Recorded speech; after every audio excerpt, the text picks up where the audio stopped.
안녕하세요. 사랑하는 성도님, 영혼의 샘물 은혜의 자리에 오심을 축복합니다. 사랑의 주님이 우리와 함께 하십니다.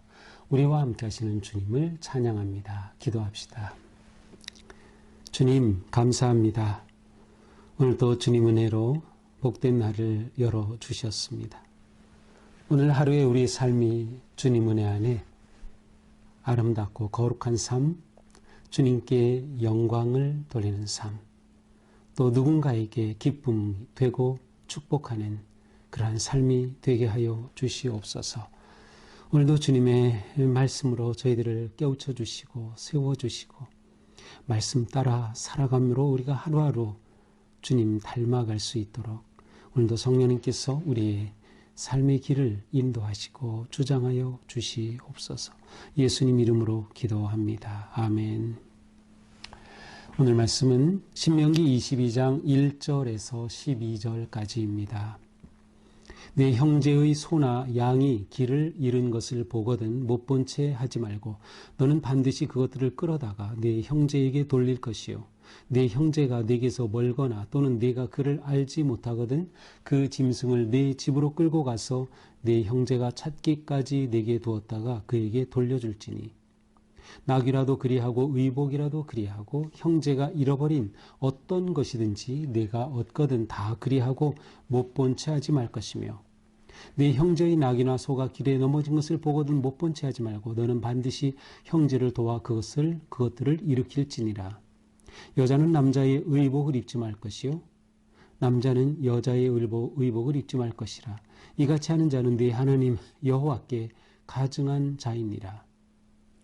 길을 가다가 나무에나 땅에 있는 새의 보금자리에 새 새끼나 알이 있고 어미새가 그의 새끼나 알을 품은 것을 보거든 그 어미새와 새끼를 아울러 취하지 말고 어미는 반드시 놓아줄 것이요 새끼는 취하여도 되나니 그리하면 네가 복을 누리고 장수하리라. 네가 새 집을 지을 때에 지붕의 난간을 만들어 사람이 떨어지지 않게 하라. 그 피가 네 집에 돌아갈까 하노라. 내 포도원에 두 종자를 섞어 뿌리지 말라. 그리하면 네가 포도원 씨의 열매와 포도원의 소산을 다 빼앗길까 하노라. 너는 소와 나귀를 결의하여 갈지 말며 양털과 배실로 섞어 짠 것을 입지 말지니라. 너희는 너희가 입는 겉옷에 네 귀에 술을 만들지니라. 아멘.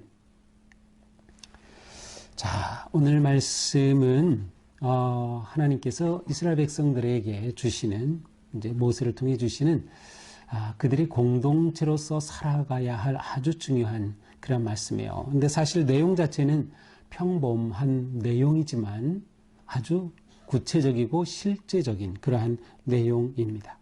자, 1절은 무엇이죠? 형제의 소나 양의 길 잃은 것을 보거든 못 본 채 하지 말고 반드시 그것들을 끌어다 네 형제에게 돌릴 것이요. 자, 형제라고 하면 실제로 친족 간의 형제를 말하지만 동족이라고 하는 의미도 있습니다.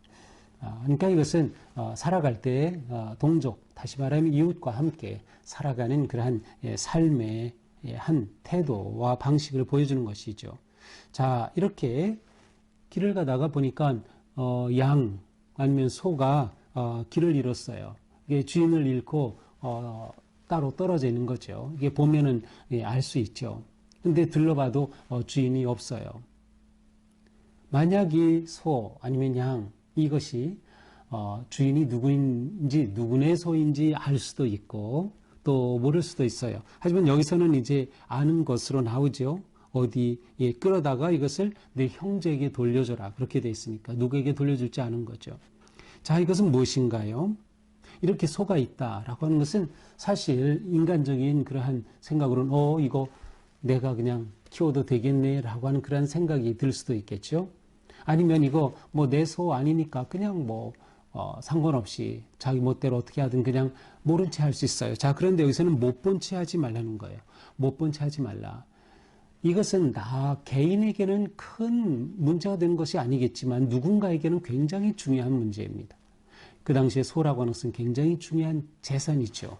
누군가가 재산을 잃을 수 있는 그러한 굉장히 중요한 그러한 순간인 거죠. 그러니 이런 때에 바로 내 형제, 내 이웃, 내 동족을 생각해서 마치 내가 그 사람인 것처럼 그렇게 이 길 잃은 소나 양을 반드시 주인에게 안전하게 돌려주라 라고 하는 말씀이에요. 자, 두 번째 2절, 내 형제가 내게서 멀거나 또는 내가 그를 알지 못하거든 그 짐승을 내 집으로 끌고 가서. 자, 그런데 만약 누구의 것인지 전혀 알 수가 없어요. 또 누구 것인지 알지만 그 집이 너무나 멀어요. 그렇다고 하면 어떻게 하라는 거예요? 집으로 끌고 가서, 자기 집으로 끌고 가서 내 형제가 찾기까지 내게 두었다가 돌려주라. 자, 집으로 끌고 가서 잘 보살피라는 거죠. 그러면 언젠가 잃어버린 사람이 찾아 나서겠죠. 그래서 혹시 본 적 있습니까? 이렇게 찾고 그 사람을 만나게 될 때 돌려주라는 것이에요. 그러므로 누구든 알든 모르든 이것은 분명히 내 이웃의 것이니까, 내 동족의 것이니까 그렇게 해야 한다라고 하는 것이에요. 남의 소유에 대해서 함부로 대하지 않고 또한 남의 것에 대해서 그 사람의 입장과 마음으로 돌보게 되는 것이죠. 3절, 낙이라도 그리하고 의복이라도 그리하고 형제가 잃어버린 뭐 어떤 것이든 내가 얻거든 다 그리하고 못 본 채 하지 말 것이며. 자, 꼭 소나 양뿐만 아니라 낙이여도 그래. 낙이는 조금 아무래도 값이 떨어지는 거죠. 또 의복도 그리하라. 만약 누군가 옷을 벗어놓고서 그냥 잃어버렸다. 그런데 누군가 옷을 주었을 때에 그것을 잘 간직하였다가 주인에게 돌려주라라는 거죠. 이 당시에는 의복 자체도 굉장히 중요한 자산이었습니다. 그렇게 도와줘야 한다. 여기서 똑같이 나오는 말씀이 뭐예요? 못 본 채 하지 말라. 못 본 채 하지 말라. 1절에서도 못 본 채 하지 말라. 3절 못 본 채 하지 말라. 자, 근데 여기서 보거든, 아니면 이렇게 알지 못하거든, 뭐뭐 하거든 이라고 되어 있는데 이것은 좀 더 이해하기 쉽게 번역하면 이렇게 될 때마다라는 뜻이에요. 문법적으로 미완료형인데 이것은 이러한 일이 있을 때마다라는 거예요. 한 번, 두 번이 아니라 항상이라는 거예요. 항상. 이것이 내 삶의 뭐가 되라고? 습관이고 내 삶의 방식, 태도가 되게 하라 라고 하는 의미가 담겨 있는 것이죠. 자, 4절이 또 똑같이 말해요. 못 본 채 하지 말라. 어떤 것? 이번에는 낙이나 소가 길에 넘어진 것을 보거든 못 본 채 하지 말고 형제를 도와서 그것들을 일으켜라. 자, 지금 위기가 왔어요. 소가 넘어졌어요.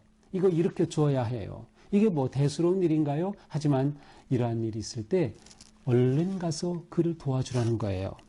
그 사람을 도와줘서 넘어진 소를 일으켜 세워주어라 라고 하는 거죠.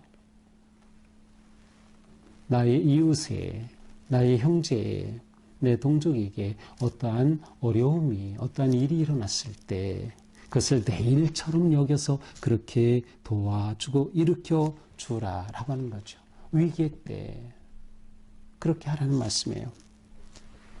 자, 5절은 좀 특이한 말씀이에요. 여자는 남자의 의복을 입지 말고 남자는 여자의 의복을 입지 말라. 자, 그러니까 남자가 여자 옷 입고 여장하고 다니지 말고 여자도 남장하고 다니지 말라라고 하는 것이에요. 이것은 하나님 여호와께 가증한 것이다. 하나님께서 이것을 역겨워하시는 거예요.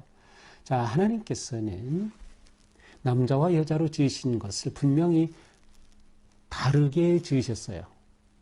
어느 것이 우열을 가리는 것이 아니라 남자와 여자를 다르게 지으셨어요. 그리고 그렇게 다르게 지으신 고유한 그러한 성품이 있고 기질이 있고 그렇게 존재하는 목적이 있어요. 그런데 이것을 사람이 인위적으로 남자인데 여자처럼 옷 입거나 여자인데 남자처럼 옷을 입지 말라고 하는 것이죠. 사실 이것은 어떤 옷을 입는 그런 유행이나 어떤 모델에 관한 것이 아니라 그 당시에 이교 풍습 가운데는 이렇게 남장하고 여장하는 그러한 풍습이 있었다고 합니다. 그래서 이것을 금지하는 거죠. 하나님께서는 뭔가 이렇게 섞이는 것을 원치 않으시는 것을 알 수 있어요. 이것은 똑같이 뒤에서도 또 나와요. 먼저 볼까요? 9절에 가서 보면 내 포도원에 두 종자를 섞어 뿌리지 말라. 그리하면 내가 뿌린 씨의 열매와 포도원의 소산을 다 빼앗길까 하느라. 자, 포도원이 있다면 거기에 포도나무가 있죠. 그런데 그것에 두 종자를 섞어 뿌리지 말라. 우리가 이제 이렇게 보기에는 포도원이 있는데 거기에다가 다른 두 종자, 서로 다른 종류의 어떤 것을 뿌리지 말라. 뭐 그것이 곡식이든 뭐 채소든 뭐든 다른 것을 뿌리지 말라. 이렇게 이해가 되는데 또 다른 번역을 읽어보면 포도나무가 심긴 포도원, 그 포도원에 다른 작물을 재배하지 말라. 그러한 의미입니다. 다른 작물을 재배하지 말라. 자, 포도나무와 다른 작물이 섞이는 것을 금지하시는 거예요. 포도원이면 당연히 포도나무가 있어야 된다. 거기에 다른 작물이 있으면 안 된다. 만약 그렇게 된다고 하면 뿌린 씨 열매와 포도원의 소산, 포도와 그 뿌린 씨의 열매 다 어떻게 돼요? 빼앗긴다. 자, 빼앗긴다. 이게 일이라고 되는데 밑에 가서 보면 히브리 말이란 뜻이고 성물로 돼 있어요. 자, 이것은 성물이 된다. 이 말은 다 하나님께서 가져가신다는 거예요. 너희가 이것으로 먹지 못하고 누리지 못한다. 그래서 세 번역에 보니까는 어떻게 돼 있어요? 제사장에게 압수당한다라고 돼 있어요. 제사장에게 압수당한다. 하나님의 뜻대로 재배하지 않은 것이기 때문에 내가 그것으로 이득을 취할 수 없다. 어쩌면 이것은 사람의 마음속에는 어떤 욕심과 연결이 된 것일지 모르겠어요. 포도원에 다른 작물을 심어서 더 수확을 하면 굉장히 이득이 되겠죠. 어떻게 보면 더 지혜로울 것 같은데 하나님께서는 이렇게 섞이는 것을 금지하셔요. 어쩌면 이것도 인간의 욕심을 금지하시는 것일 수도 있어요. 내 욕심 자꾸 부리지 마. 포도원에 포도나무를 가꾸는 것으로 충분하다라고 하는 것이죠. 그 밑에도 보면 또 마찬가지예요. 소와 나귀를 결의하여 갈지 말며. 이 말은 결의한다는 것은 함께 짝을 지어라는 뜻이에요. 그러니까 소와 나귀를 같이 묶어서 밭을 갈고 농사 지을 때 같이 하지 말라라는 거예요. 소끼리 하든지 나귀끼리 하든지 그거는 괜찮아요. 하지만 소와 나귀를 결의해서 함께 섞어서 그렇게 하지 말라. 역시 이것도 마찬가지. 소는 소로 나귀는 나귀로서의 본분의 그러한 독특한 특성과 기능을 섞이지 않도록 하라고 하는 말씀이죠. 11절 양털과 배로 섞어 짠 것을 입지 말라. 자, 양털과 배실을 섞어 짠 그런 직물로 만든 옷은 입으면 안 된다라는 거죠. 같은 종류의 직물로 해야 한다. 자, 계속해서 우리는 이렇게 섞이는 것에 대해 하나님께서 금하는 것을 볼 수 있어요. 자, 이것은 굉장히 상징적인 의미가 있다고 생각이 됩니다. 그것은 바로 그들의 신앙이 섞이는 것을 하나님이 원치 않으셨기 때문이에요. 신앙이 섞이는 것을. 하나님에 대한 사랑과 신앙은 다른 것이 들어와서 섞이는 것, 옳지 않은 거죠.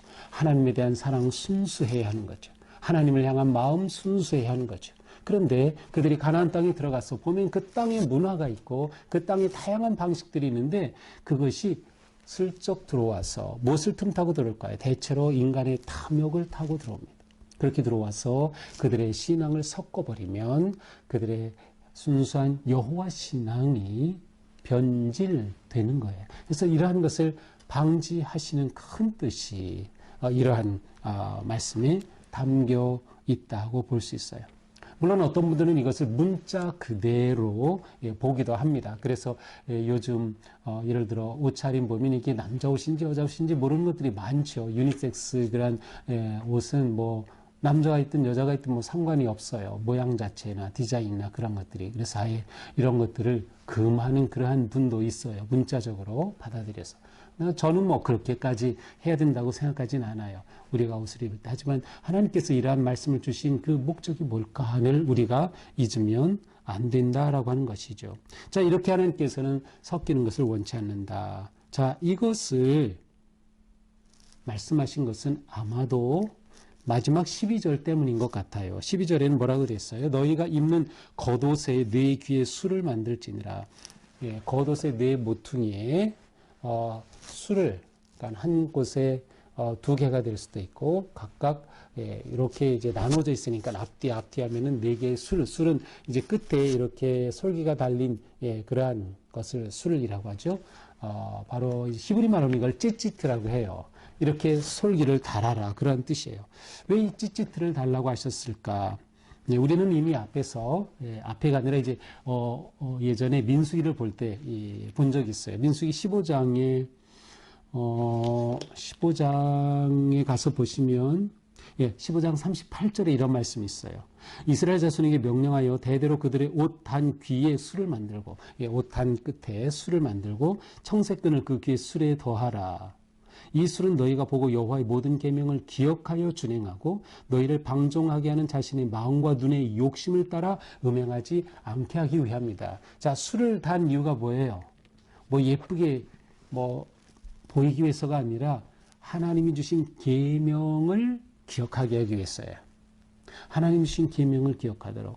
하나님께서는 우리의 신앙이 순수하기를, 하나님만 사랑하기를, 이 가나안 땅에 또한 이 세상의 이교 문화와 세상의 가치가 들어오지 않기를, 그것과 섞이기를 원치 않으신다 라고 하는 것을 기억하기 위해서. 그래서 하나님께서는 이렇게 삶 속에 우리가 옷을 짤 때 이렇게 짜면 안 돼 하면서 하나님의 계명을 기억하게 되고, 우리가 양이나 소 같은 것들이 소가 일할 때 거기에 나귀를 같이 하면 안 된다고 하는 말씀을 기억하면서 그래 맞아, 내 신앙을 순수하게 지켜야지, 이렇게 하나님께서 그들의 일상에 있을 수 있는 그런 환경을 통해 하나님의 계명을 기억하고 순수한 믿음을 지키도록 하기 위한 것이다 라고 생각하게 됩니다.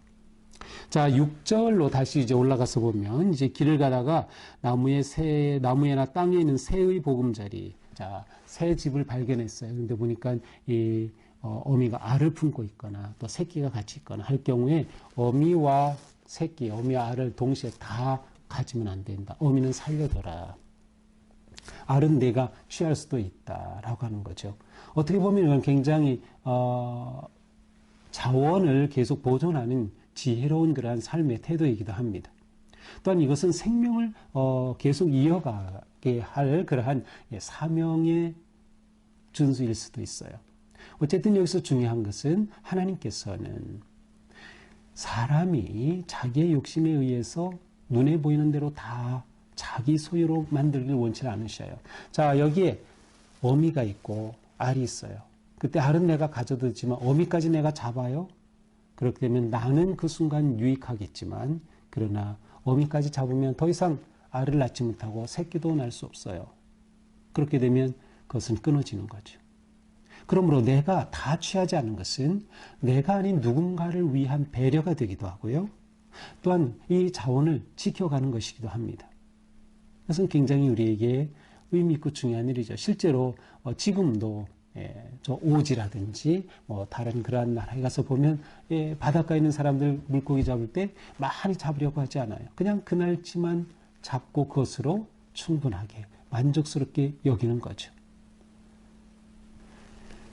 이것은 하나님께서 삶에 주시는 아주 중요한 지혜이기도 하고, 하나님이 주신 그러한 생명의 시스템을 보존하는, 좀 더 확대하면 생태계를 지키고 유지하는 그러한 하나의 길이 되기도 합니다. 7절에 어미는 반드시 놓아줘라, 새끼는 채도 된다. 이렇게 되면 어떻게 된다고요? 내가 복을 누리고 장수하리라. 자, 이것에 대해 하나님이 복을 누리고 장수할 것이라고 말씀해 주셔요. 복된 삶을 살게 된다는 거죠. 이렇게 하면. 사실 이것은 놀라운 하나님이 주신 지혜의 말씀인데 우리는 이것을 잃어버려요. 지금 얼마나 자원 고갈이 심합니까? 자연 생태계에서도 마찬가지고요. 근데 저는 개인적으로 이런 생각을 해봤어요. 우리가 살아가면서 지금 우리에게 생활에서 굉장히 중요한 유용한 도구 가운데 하나가 냉장고죠. 사람이 어떠한 것을 저장하고 오랫동안 둘 수 있게 되면서부터 욕심이 확대된 거죠. 그래서 자꾸 잡아서 보장하고 보관하고 자꾸 채워놓으려고 하는 거죠. 근데 이것은 좋은 습관이 아니에요. 좋은 태도가 아니에요. 하나님 앞에서 이것은 좋은 태도가 아니에요. 물론 우리는 미래를 대비하기 위해서 본능적으로 그렇게 할 수도 있겠지만, 그러나 내 욕심이 어떻게 보면 모두가 누릴 자원을 끝내버릴 수도 있다라고 하는 거죠. 서로를 생각하는 마음이 우리에게는 필요한 겁니다. 마지막 한 군데 8절을 더 보겠어요. 8절은 내가 새 집을 지을 때 앞에서 새가 나와서 처음에는 제가 새 집, 근데 그게 아니라 새로운 집이에요. 우리가 새로운 집을 지을 때 지붕에 난간을 만들어 사람이 떨어지지 않게 하라. 그 피가 네 집에 돌아가리라. 자, 이건 굉장히 의미 있는, 요즘으로 치면 안전 시스템을 잘 갖추라는 거죠. 이제 이스라엘 사람들이 지붕에 올라가서 살 수 있게 거닐 수도 있는 그러한 옥상이 있어요. 그러니 거기에 난간을 만들어 사람이 실수로 떨어지지 않게 하라. 안전한 그러한 삶을, 또 안전한 생활을 보장하도록 그렇게 배려하는 것이죠. 안전한 것을 배려하는 것은 나만이 아니라 다른 사람, 또 가족을 위해 그와 같은 배려를 하라, 보호하라 라고 하는 그러한 굉장히 중요한 말씀이에요. 자, 이것이 오늘 우리에게 주시는 말씀입니다. 우리는 오늘 말씀에서 한 주제를 생각해 볼 수 있어요. 그것은 공동의 선을 추구하는 거룩한 삶의 방식을 따르라는 것이죠. 공동의 선을 추구하는 거룩한 삶의 방식. 자, 이것은 좀 다시 말하면 하나님 나라의 백성으로 살아가는 삶의 방식이라고 할 수 있어요. 하나님 나라의 백성의 삶은 나 개인주의가 아니라 모두가 함께 복되게 공존하는, 그리고 모두에게 유익하도록 살아가는 그러한 나라, 그러한 삶입니다. 이것이 하나님께서 우리를 다스리시고 이끄시는 삶의 길이에요. 공동의 선을 추구하는 것이 우리의 삶의 태도가 되어야 되는 것이죠. 자, 여기서 중요한 것은 무엇일까요? 우리가 공동의 선, 모두를 위한 유익한 인생을 살기 위해서는 우리는 모든 것을 사랑으로 행하는 것입니다. 사랑으로 행하는 것이에요. 누구에게 어떤 일이 일어날 때 그것을 내 일처럼 여기는 거죠. 왜? 사랑으로 우리는 살아야 하기 때문에. 형제가 소를 잃어버렸을 경우에 얼마나 그것이 그에게는 큰 어려움이겠어요. 그것을 찾아 나설 수도 있고 잃어버리면 큰일이죠. 그러나 내가 이러한 것들을 보았을 때 이것을 내 일로 여길 수 있고, 그리고 내게 사랑의 마음이 있다면 바로 이렇게 선한 그러한 결정, 선한 행동을 할 수 있는 것이죠. 사랑으로 행동하는 것은 궁극적으로 그 가운데 선한 마음이 있음으로 가능한 것입니다. 그렇게 될 때 모든 것을 내 일로 여길 수 있게 돼요. 이것은 굉장히 쉽지만, 간단해 보이지만 중요한 일이 아닌가 싶어요. 우리가 함께 믿음의 삶을 살아갈 때, 또 한 교회에서 믿음의 교우로 살아갈 때 우리는 서로의 일을 내 일로 여기는 거죠. 서로에게 기쁨이 있을 때는 축하하고 축복해주고, 아픔이 있고 어려움이 있을 때는 기도해주고 위로해주고 잡아주는 거죠. 그러므로 우리에게는 사촌이 땅을 사면 배가 아픈 게 아니라 사촌이 땅을 사면 기쁘고 축복하는 겁니다.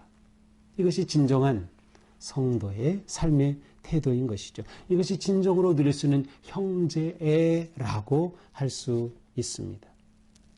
이것이 우리에게 일상의 태도가 되어야 됩니다. 아까 뭐뭐 하거든 그것은 뭐뭐 할 때마다 하라고 했죠. 뭐뭐 할 때마다 반복과 습관화된 일상을 말하는 거죠. 실제로 일상 가운데서 일어날 수 있는 이러한 일들이에요. 오늘도 우리가 살아가면서 내가 누군가에게 정말 도움을 줄 수 있고 격려가 될 수 있고 유익함을 줄 수 있다라고 하는 그러한 마음, 또 그렇게 다른 사람의 모든 일을 내 것으로 생각할 수 있는 그러한 마음을 가진다면 이것이 우리 일상을 살아가는 아주 중요한 우리의 삶의 방식과 태도로 정말 습관처럼 거룩한 습관이 형성이 될 것입니다. 이렇게 될 때 우리는 위기를 만난 사람에게 도움을 줄 수 있고, 내 이기심과 탐심이 아니라 공동을 위한 이익을 중심으로 생각하고 결정할 수 있을 겁니다. 이러한 모든 삶에서 우리에게 중요한 것, 하나님의 언약을 기억하는 것입니다. 우리의 삶이 세상의 가치와 섞이지 않고 정말 순수한 그러한 사랑과 믿음으로 사는 거죠. 세상 사람들이 볼 때는 어리석어 보일 수도 있고요. 우리가 너무나도 모르고 세상 물정 모르고 어떻게 살 줄 모르는 그러한 어리석은 사람처럼 보일지도 몰라요. 아니 저렇게 해서 어떻게 산다고? 아니 요즘 세상에 어떻게 저렇게 해? 그게 아닙니다. 우리에게 중요한 것은 하나님을 향한 우리의 마음을 순수하게 지키며 또한 우리는 하나님께서 나를 어떻게 사랑하셨고 우리에게 어떠한 길을 보여주셨는지 주님의 그 사랑과 은혜를 기억하면서 일상 속에서 거룩한 삶을 살아가고 이것이 공동의 선을 세워갈 때 우리는 진정으로 이 땅에 하나님의 나라를 세워갈 것입니다. 오늘 하루 우리의 삶이 누군가에게 유익함을 주는 삶, 누군가와 함께하는 삶, 그래서 정말 복되고 거룩한 공동의 선을 이루어가는 복된 하루가 될 수 있기를 축복합니다. 기도합시다. 주님 감사합니다.